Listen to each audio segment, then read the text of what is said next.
আজকে কেন এই দ্বন্দ্ব?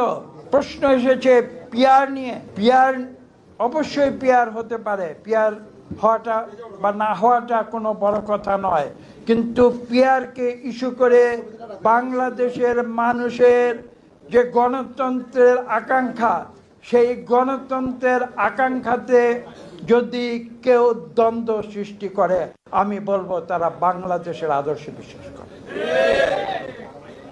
নিজের ব্যক্তির আদর্শে বিশ্বাস করে, তাদের নিজেদের দলীয় আদর্শে বিশ্বাস করে, তারা বাংলাদেশের আদর্শে বিশ্বাস করে না। আমি কেন এই কথা বলছি তার ব্যাখ্যা দিয়ে দিচ্ছি।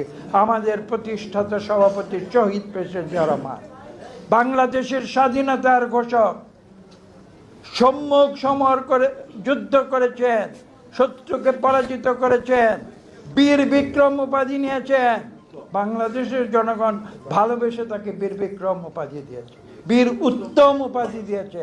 বাংলাদেশের মানুষ ভালোবেসে তাকে বীর উত্তম উপাধি দিয়েছিল যুদ্ধে জয়ের পরে,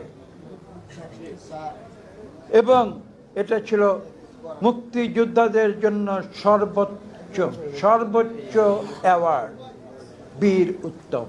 সেটা দেওয়া হয়েছিল শহীদ প্রেসিডেন্ট। তিনি আমাদের যে রাজনীতির দল প্রতিষ্ঠা করেছেন, তিনি কি শিক্ষা দিয়েছেন? তিনি বলেছেন ব্যক্তির চেয়ে দল বড়, দলের চেয়ে দেশ বড়। তিনি তো কখনো বলেন নাই যে আমার দলকে সবার উপরে উঠিয়ে দেব। যে মুখে বড় বড় কথা, অনেককে অনেক কিছু বলতে পারে। আজকে অনেকে বাংলাদেশের মালিক হয়ে গিয়েছে এমন একটা ভাব দেখতে পাচ্ছি।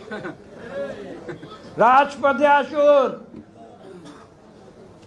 বিএনপির নেতা কর্মীরা 1 লক্ষ মামলা গেছে, বাংলাদেশে আর কেউ খায় নাই। বিএনপির 50 লক্ষ নেতা কর্মীকে আসামি করে, সেই 1 লক্ষ মামলা আসামি করে তাদের পেছনে পুলিশ লেলিয়ে দেওয়া হয়েছে।